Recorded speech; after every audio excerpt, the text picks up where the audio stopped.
नाम क्यों जरूरी है? बहुत से लोग कहते हैं कि हम नशा नहीं करते, परिवार वाले सुख सुविधा से रह रहे हैं, रहने को खाने को अच्छा घर परिवार बच्चे हैं, तो हम क्यों गुरु मंत्र लें? आखिर ऐसा क्या है? गुरु मंत्र को नाम कहें या कलमा, मेथड ऑफ मेडिटेशन कहें, बात एक ही है। तो मालिक का नाम सुखों की खान है। जब आपका विल पावर, आत्मबल कम हो जाता है, उस समय दुनिया में हर सोच इंसान की घटिया हो जाती है, नेगेटिव हो जाती है। और आत्मबल आने से हर सोच पॉजिटिव होती है, आत्मबल बढ़ता है और पॉजिटिविटी से सफलता आपके कदम चूमने लगती है। हर अच्छे क्षेत्र में सफलता हासिल करने के लिए आत्मबल जरूरी है। पर आत्मबल का कोई tonic allopathy, homeopathy, Ayurveda, naturopathy किसी में उपलब्ध नहीं है। आत्मबल, विल पावर आप सबके अंदर मौजूद है। उस आत्मबल को हासिल करने के लिए,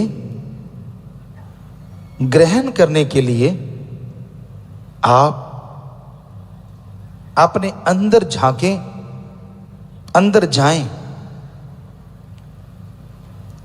पर इंसान अपने अंदर कैसे जा सकता है? कौन सा तरीका है जिससे आप अंदर जा सकें? क्योंकि वो तो धुन, वो अनहद नाद अंदर है जिससे आत्मबल बढ़ता है। तो पहला स्टेप, आप सत्संग में आए, संत पीर फकीर वहां आपको समझाएंगे, समझें। दूसरा स्टेप, आप मेथड ऑफ मेडिटेशन, गुरु मंत्र, कलमा नाम लें। और तीसरा, आप उस नाम का अभ्यास करें। आत्मबल बढ़ाने के लिए गुरु मंत्र तो मिल गया, अगर उसका जाप आप नहीं करते तो आत्मबल बढ़ेगा कैसे? जिस तरह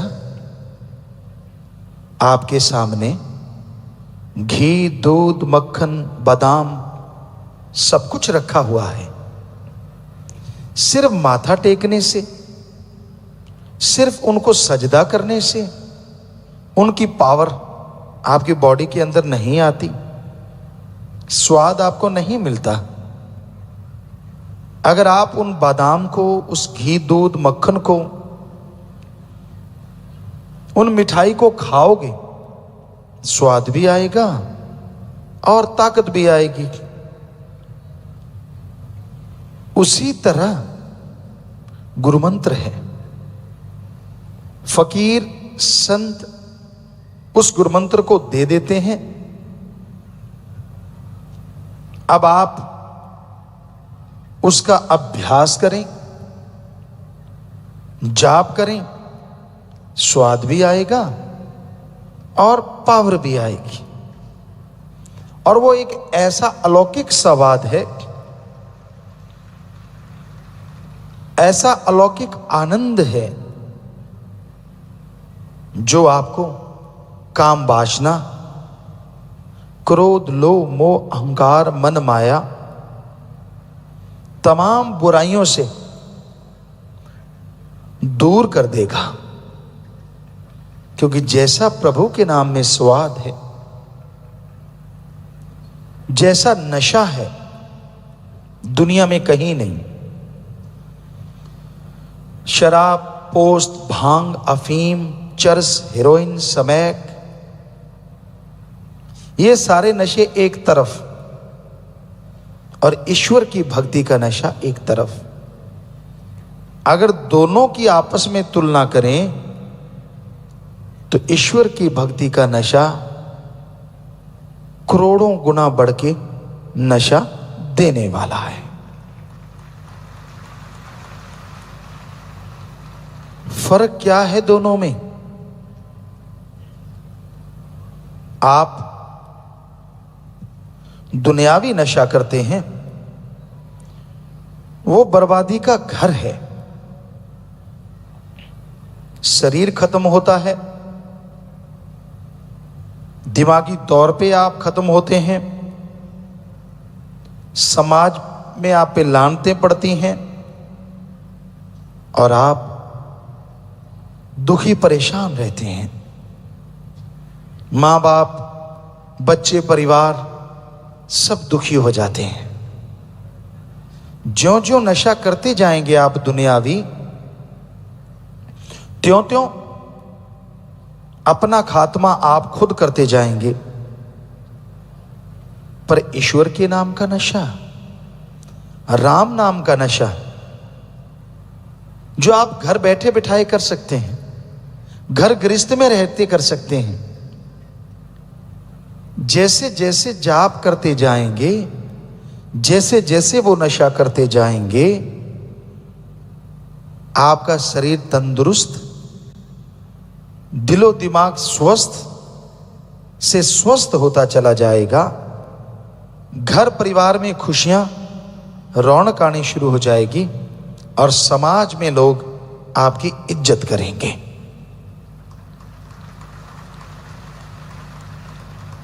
और ईश्वर का नशा लेने के लिए कुछ भी खर्च करने की जरूरत नहीं।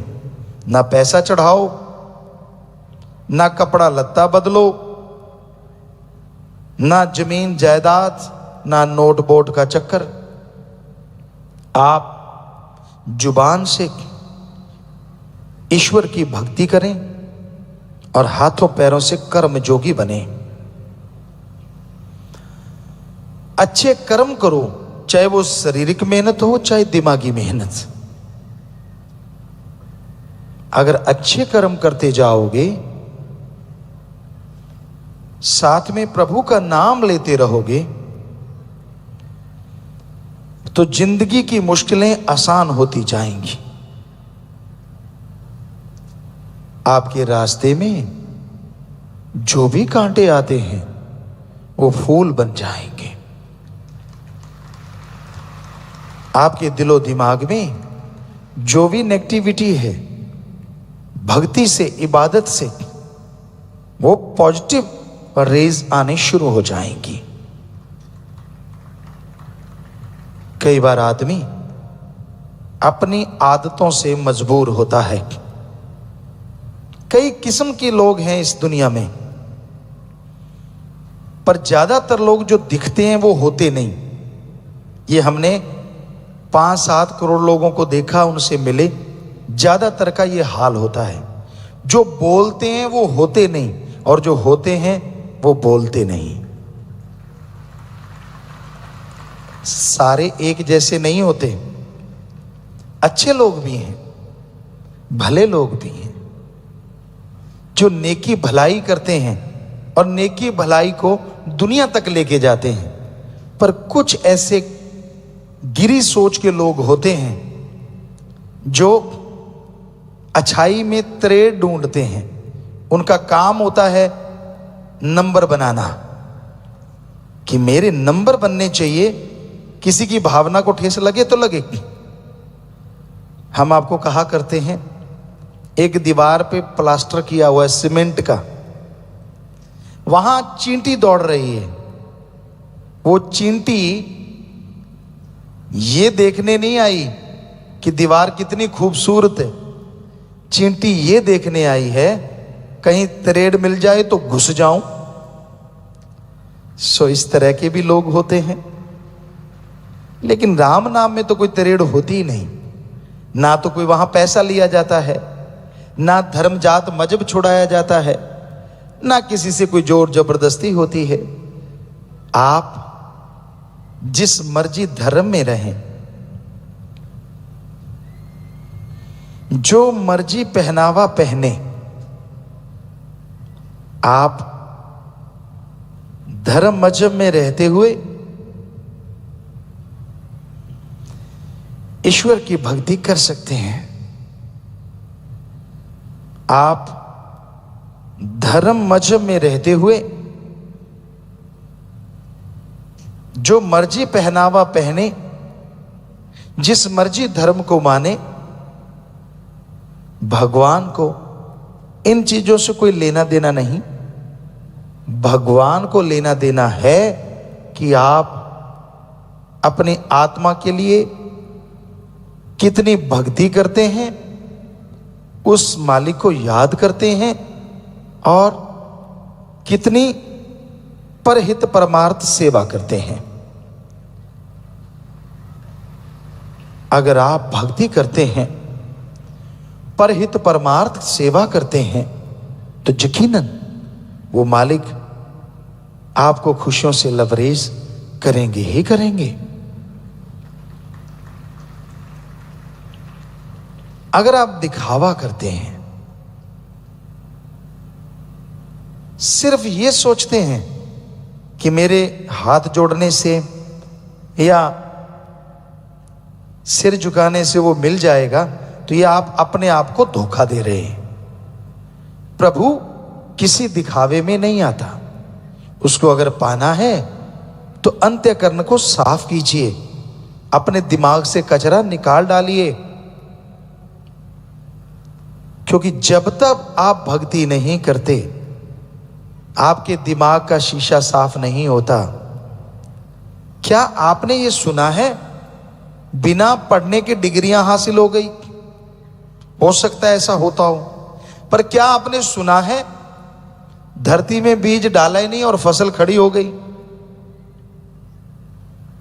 क्या आपने सुना है डॉक्टर ने ऑपरेशन किया ही नहीं और आपका ऑपरेशन हो गया? हो सकता है भक्ति वालों के साथ ऐसा होता हो, पर वैसे ऐसा संभव नहीं है।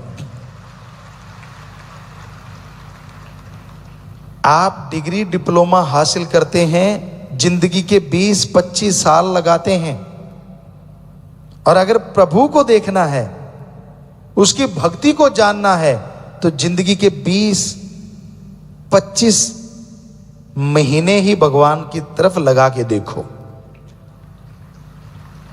तो आप रिजल्ट बता सकते हैं भगवान है कि नहीं है।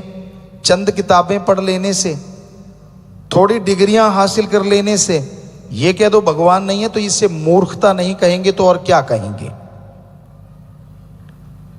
क्योंकि अगर छोटी सी डिग्री के लिए, मास्टरेट की डिग्री, पीएचडी की डिग्री, कोई भी आप डिग्री लेते हैं, उसके लिए जिंदगी के 20-25 साल लगाते हैं। भगवान के सर्च के लिए आपने एक दिन नहीं लगाया और बैठे बैठे कह दिया भगवान नहीं होता, तो ये तो आप खुद पढ़े लिखे हैं, क्या कहेंगे लोग आपको? पहले सर्च करो, गुरु मंत्र, मेथड ऑफ मेडिटेशन लो, फिर उसका अभ्यास करो। जैसे टीचर कहता है ऐसे पढ़ो बेटा, ऐसे पढ़ो, आप फॉलो करते हैं तो मेरिट होल्डर हो जाते हैं, चलो जैसे तैसे पास भी होते हैं। उसी तरह आपको गुरु मंत्र लेना होगा, फिर उसका अभ्यास करना होगा, घंटा सुबह शाम। फिर रिजल्ट ना आए तो बताइए। रिजल्ट आता है, 100% आता है, पर भक्ति करने से, इबादत करने से।